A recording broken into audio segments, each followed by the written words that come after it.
안녕하세요. 여러분들의 행복을 응원하는 스타북스 별책입니다. 오늘 만나는 책은 행복은 다가오는 것이 아니다. 만들어 가야 한다. 행복의 해답입니다. 저자는 마넬 바우셀, 라켓이 살인, 옮긴 이는 우영미, 출판사는 마인더브입니다. 운동 법칙이 물리적 세계를 지배하는 것처럼 행복 법칙은 정신의 세계를 지배합니다. 이런 행복 법칙은 물리학의 법칙보다 정밀하지는 않지만 보편적이고 모든 인간에게 똑같이 적용됩니다. 어떤 사람들은 행복을 시계추 같다고 여깁니다. 좌우로 흔들리지만 항상 가운데로 돌아옵니다. 이런 관점에 따르면 기본적인 행복 정도를 근본적으로 바꾸기 위해 딱히 할 수 있는 일이 없습니다. 우리 생각은 다릅니다. 우리는 이 책에서 행복이 돛담배 같다는 의견을 제시합니다. 실제 바람과 물결이 돛담배의 항해에 영향을 준다고 해도 키를 조종하는 사람은 당신입니다. 당신이 조종하지 않으면 돛담배는 표류합니다. 행복에 대한 우리의 법칙은 당신의 돛담배를 더 행복한 목적지로 인도하는 키의 역할을 할 것입니다. 즐거운 삶을 살기 위해 가장 중요한 것은 선택입니다. 일단 이 책에서 기술한 행복의 본질을 이해하고 행복 법칙을 숙달하면 당신은 행복으로 가득한 놀라운 삶을 만들기 위한 기초를 다질 수 있을 것입니다. 다음은 행복의 해답 책 속의 행복을 만들 수 있을까와 들어가며 부분입니다. 오늘도 별책과 함께 한층 성장하는 보람된 시간이 되었으면 좋겠습니다. 여러분들의 구독과 좋아요, 알림 설정은 별책의 힘이 됩니다. 우리의 성장을 위한 책 읽기를 시작합니다. 행복을 만들 수 있을까? 소크라테스와 아리스토텔레스는 행복하고자 하는 인간의 욕망을 증명할 필요도 없는 명백한 사실로 간주했습니다. 건강이나 부나 선행 같은 부수적인 목표를 추구하는 이유는 이런 것들이 궁극적으로 행복과 연결되기 때문입니다. 연구 자료에 의하면 행복한 사람들은 더 건강하고 더 오래 살고 더 나은 사회관계를 형성합니다. 매년 화장품과 패션과 컴퓨터와 새 차에 이르기까지 많은 소비재에 엄청난 돈이 지출된다는 사실이 인간의 행복 추구를 설명해 줍니다. 우리 중에 행복해지고 싶지 않은 사람이 있을까요?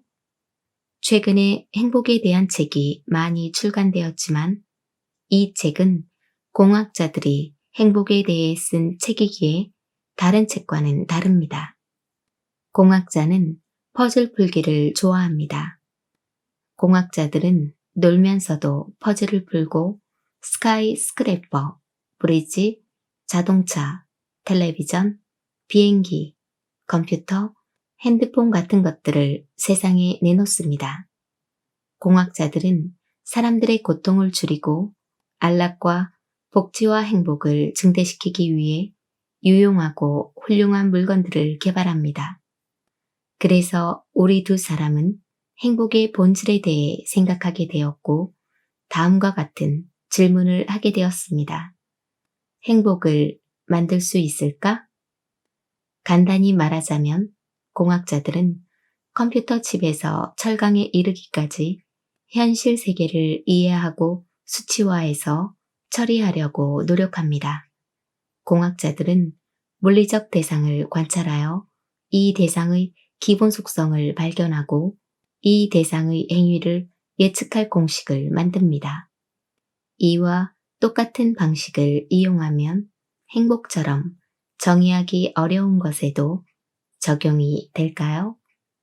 아마 여러분은 잘난 척하는 수학괴짜 둘이 행복이 뭔지 알려줄 수 있겠어? 라고 생각할지도 모릅니다. 똑똑하고 호기심 많은 다른 공학자들처럼 우리 둘은 체계적이고 분석적인 방법으로 행복의 특징을 규정하고 측정하여 알아내기로 했습니다. 우리의 호기심으로 인해 몇 가지 흥미로운 결과에 도달하게 되었는데 그중 가장 중요한 것이 행복을 만들 수 있다는 믿음이었습니다. 우리는 다음과 같은 중요한 공식으로 시작합니다. 현실 빼기 기대는 행복이다. 우리는 이를 행복의 기본 방정식이라고 부르고 행복을 만들기 위해 감정을 통제하는 6가지 법칙을 제안합니다. 각 법칙은 행복 기본 방정식을 수정해서 다양한 삶의 선택에 따라 더욱 정교하고 각자의 생활에 적용하기 쉽도록 만들었습니다. 이 6가지 법칙에 따라 계획하고 행동하면 행복을 통제하고 예측할 수 있을 것입니다. 어떤 사람들은 행복을 시계추 같다고 여깁니다.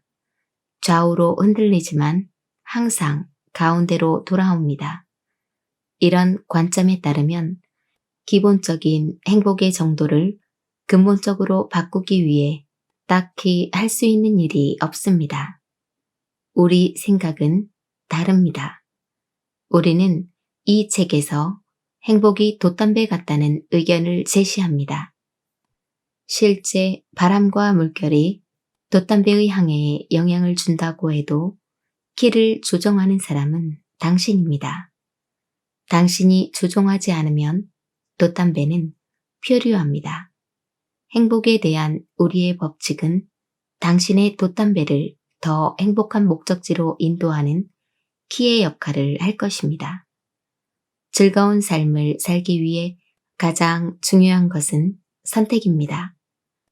일단 이 책에서 기술한 행복의 본질을 이해하고 행복 법칙을 숙달하면 당신은 행복으로 가득한 놀라운 삶을 만들기 위한 기초를 다질 수 있을 것입니다. 들어가며 행복의 과학. 복권에 당첨되거나 엄청난 부자가 되어 근심과 걱정 없이 평생 행복을 누리는 이런 꿈을 꾸지 않는 사람이 있을까요? 통장 계좌에 끝이 보이지 않을 정도로 돈이 많다면 모든 걱정거리와 불안은 하늘을 향하는 걸프스트림 자가용 제트기 아래 펼쳐지는 활주로처럼 멀리 사라질 것입니다. 행복은 정말 이런 식으로 작동하는 걸까요? 흔한 말처럼 돈으로 행복을 살 수 있는 것일까요? 여기 꿈을 실현한 한 남자의 이야기가 있습니다.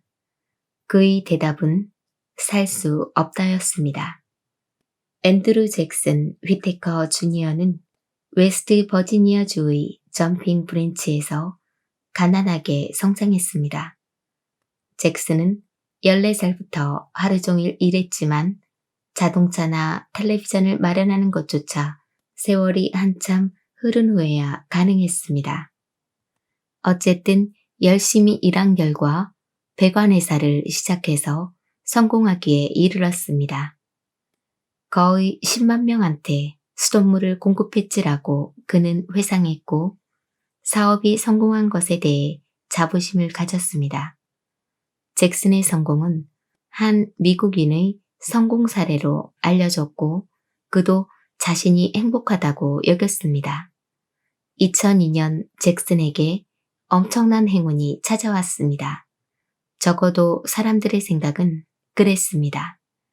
그해 크리스마스에 잭슨이 파워볼로 3억 1,500만 달러에 당첨되어 미국에서 가장 부유한 복권 당첨자가 되었기 때문입니다.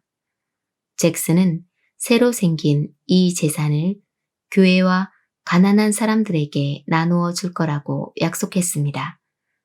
잭슨이 사랑하는 손녀 브랜디는 새 차를 사고 힙합 가수 넬리를 만나고 싶다고 말했습니다.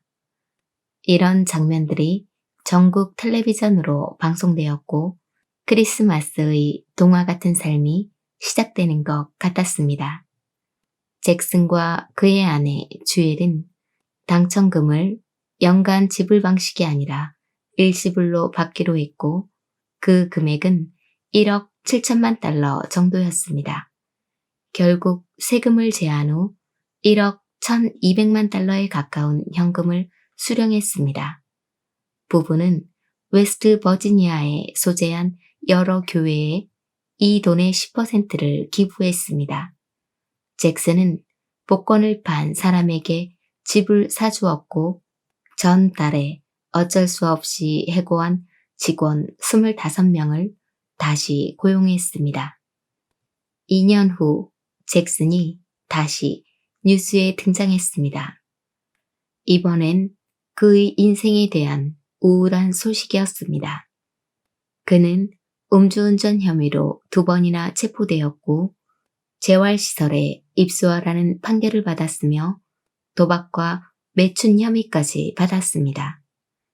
5년 후 아내는 그를 떠났고 손녀 브랜디는 나쁜 친구들과 어울리는 바람에 오랜 친구들과 등지고 이후 마약 중독으로 사망했습니다. 그토록 열심히 일해 빈손에서 행복한 삶을 만들어낸 잭슨의 삶이 어쩌다가 이런 통제불능의 상태로 끝나게 되었나요? 그는 복권에 당첨되기 전에도 부자였지만 뜻밖의 엄청난 횡재가 감당 못할 사건이 되었던 것 같습니다. 무계획한 많은 지출과 느닷없이 생긴 재산을 관리하지 못한 무능력이 그를 가난한 부자로 만들어버렸습니다. 세월이 지나서 그는 복권에 당첨된 일이 후회된다고 말했습니다. 잭슨의 경우와 같은 일이 우리에게 일어나지는 않을 것입니다. 아니, 일어날 수도 있습니다. 다 알고 있는 사실이겠지만 행복은 단순히 복권 당첨으로 얻기에는 너무 복잡합니다. 우리 삶에서 보다 큰 행복을 찾으려면 우리 마음과 욕구에 대해 훨씬 더 깊은 이해가 필요합니다. 행복이 직소 퍼즐이라고 생각해 봅시다. 우리에게 많은 퍼즐 조각이 있습니다. 어떻게 하면 우리에게 적합한 퍼즐을 맞출 것인지는 스스로 알아내야 합니다. 과학이 행복이란 퍼즐을 푸는데 얼마나 도움이 될까요? 행복을 측정하고 계산하고 예측하는 학문은 아직 초기 단계입니다. 뇌만 가지고는 행복해지는 방법을 알아낼 준비가 되어 있지 않고 또한 잘못된 경로로 빠질 수 있음을 보여주는 연구들이 점점 늘어나고 있습니다. 우리 사회의 마케팅 담당자들은 이런 사실을 너무나 잘 알고 있습니다. 영악하게도 그들의 상품을 사면 우리가 행복해질 거라는 환상을 만들어내고 있습니다. 우리를 정말로 행복하게 하는 것이 무엇인지 알아내는 일은 마케팅 담당자가 할 일이 아니라 우리가 해야 할 일입니다. 이 책의 목적은 당신의 행복에 동력을 공급하는 것이 무엇인지 이해하도록 돕는 일입니다. 우리는 6가지의 주요 원칙을 개발했고 이 원칙을 행복의 법칙이라 칭합니다. 그리고 행복이 어떻게 작용하며 왜 행복이 그토록 이해하기 어려운 것인지를 설명하고자 합니다. 이 원칙들을 이해하면 당신의 삶에서 행복을 느끼게 하는 것들을 알아내고 우리가 매일 직면하는 행복의 오류를 피하는 데 도움이 될 것입니다. 또한 지속적으로 더 행복한 삶을 위한 토대를 마련할 수 있을 것입니다. 운동 법칙이 물리적 세계를 지배하는 것처럼 행복 법칙은 정신의 세계를 지배합니다. 이런 행복 법칙은 물리학의 법칙보다 정밀하지는 않지만 보편적이고 모든 인간에게 똑같이 적용됩니다. 우리의 개념으로 보면 행복은 기분과 감정과 심리적 상태 등 모든 것의 미묘한 차이를 모두 포함합니다. 행복이라는 이 단어는 개개인에게 각기 다른 의미를 상기시킵니다. 사회과학과 인문학에서는 기쁨, 만족, 행복, 즐거움이란 용어가 같은 의미를 함축하는지에 대한 논쟁이 활발하게 벌어지기도 했습니다. 우리는 이 용어들을 호환해서 사용합니다. 우리의 틀에서 보면 행복이란 오랜 기간 동안의 즐거움과 고통, 긍정적 감정과 부정적 감정, 그리고 심리적 상태를 합친 것입니다. 행복에 대한 이런 정의가 시작된 건 제레미 벤담 덕분입니다. 그는 현대 경제학의 아버지라 할 수 있는 인물입니다. 최근 노벨상을 수상한 데니엘 카너먼에 따르면 오랜 시간에 걸쳐 경험한 순간적인 즐거움과 고통을 합한 풍부한 효용은 설문조사로 행복을 회상해서 평가하는 것보다 더 적절하게 행복을 측정합니다. 다음 장에서 행복 측정을 위한 진행사항을 자세히 설명할 것입니다. 우리는 여러 문화 및 개개인이 행복에 도움이 되는 공통된 가치를 공유하지 않았다는 점을 인정합니다. 게다가 행복 추구가 모든 개인의 주요 목표는 아닐 수도 있습니다. 시타르타 왕자가 장대한 여행을 시작했을 때 행복을 찾아 떠난 것은 아니었습니다. 대신 그는 깨달음을 추구했고 그 깨달음을 얻었습니다. 테레사 수녀는 자신의 인생 사명이 굶주리고 헐벗고 집 없는 사람들을 돌보는 것이라고 정의했습니다. 헨리 데이비드 소로와 존 뮤어는 물질이라는 올가미보다는 자연에서 누리는 단순한 삶의 자유를 선호했습니다.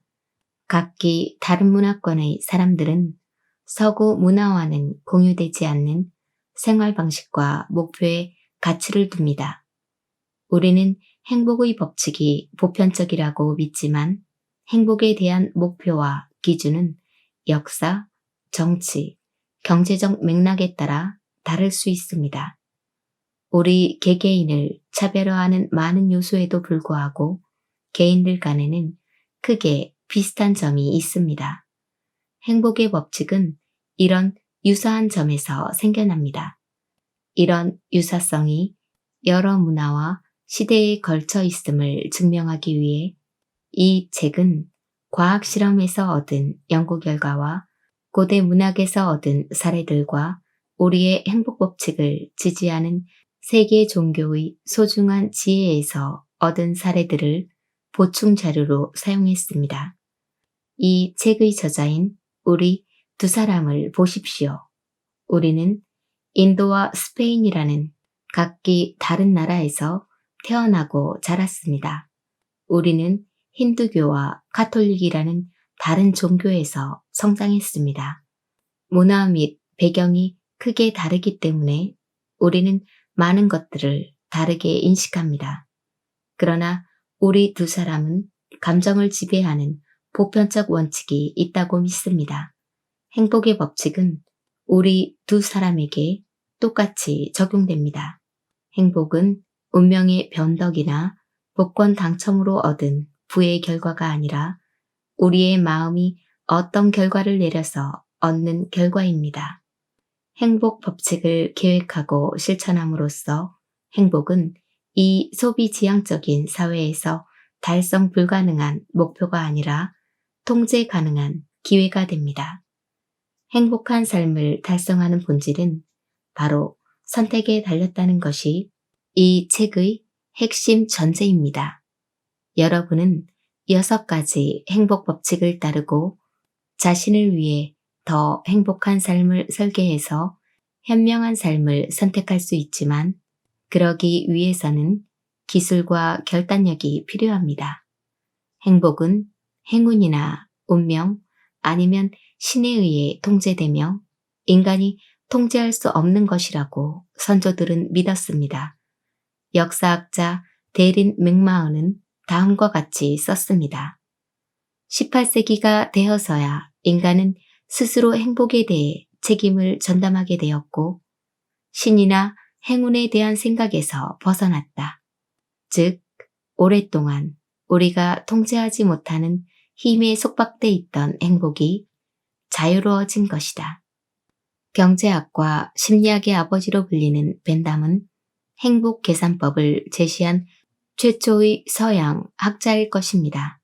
벤담에게 행복은 고통에 반하는 긍정적인 즐거움의 균형이었습니다.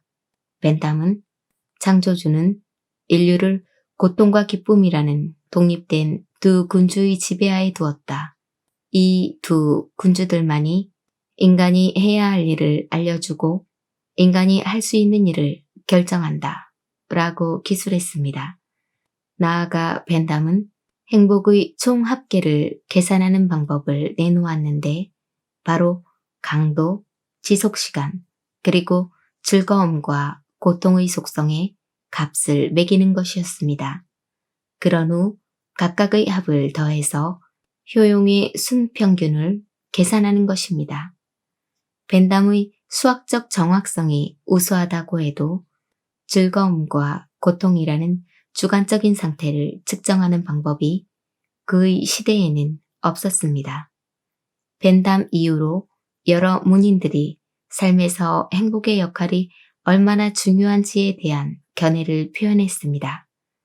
존 스튜어트 밀은 벤담의 개념을 재정립하고 어떤 즐거움은 다른 즐거움보다 더 우수하다고 주장했습니다. 이런 견해에 버트란트 러셀과 다른 문인들이 이의를 제기했는데 이들은 이 견해를 엘리트주의라고 생각했습니다. 저명한 심리학자인 윌리엄 제임스와 아브라함 메슬로우는 행복에 대한 견해를 가지고 있긴 했으나 둘 다 행복 계산법에 관심을 가지진 않았습니다.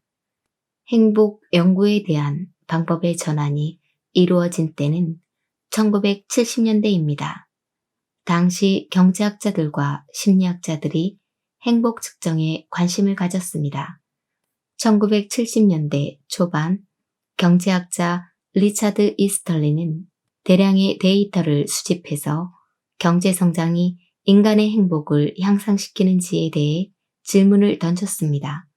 동시에 심리학자 필립 브링맨, 댄 코츠, 로니 불맨은 복권에 당첨된 사람들의 행복과 하반신 마비 환자의 행복을 측정했습니다.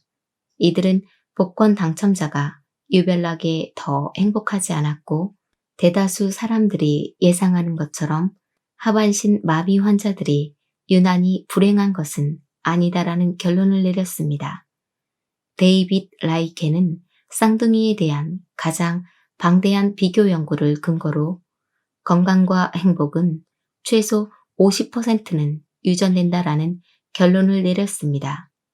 전 세계 거의 모든 국가에서 나온 수백만 건의 연구 결과를 보유한 연구원들이 행복의 원인과 상관관계를 파헤치기 시작했습니다. 인간은 음식, 주거지, 안전, 사회에서의 상호관계 같은 기본적 욕구를 충족하면 행복하다는 일치된 연구 결과가 나왔습니다. 결혼은 행복에 상당한 긍정적인 효과가 있으며 실직은 불행의 주요 원인이라는 확실한 연구 결과도 있습니다. 심리학자들은 시간의 경과에 따라 변하고 각기 다른 활동에 따라 변하는 감정을 측정했습니다. 그러나 대용량의 데이터에도 불구하고 회의론자들은 여전히 즐거움과 고통, 긍정적인 감정과 부정적인 감정의 경험, 그리고 심리적 상태를 측정하는 일이 신뢰성이 있는지에 의문을 품을 수도 있습니다. 생물학적이고 감정적인 접근 방식에 있어서 중요한 두 가지 요소가 쾌락과 고통입니다. 쾌락과 고통이 사적인 것이고 측정할 수 없다는 견해가 넓게 퍼져 있지만 모든 경우에 해당되는 것은 아닙니다. 소리의 크기를 재는 일이나 뜨겁고 차가운지 같은 주관적인 느낌을 재는 일은 심리물리학 연구라는 확실히 자리 잡은 분야의 주제들입니다. 또한 설탕물을 마시는 즐거움과 감전을 당한 고통을 좌우하는 심리물리학적 기능들은 각기 다른 사람들에게 보편적인 규칙으로 나타납니다. 행복에 대한 여러 보고서는 감정적 특징과 강도라는 생리학적 지표로 보완될 수 있습니다. 이는 미묘한 얼굴 표정을 객관적으로 측정하는 것에서부터 뇌의 전두엽 피질에서 일어나는 활동을 측정하는 것까지 다양합니다.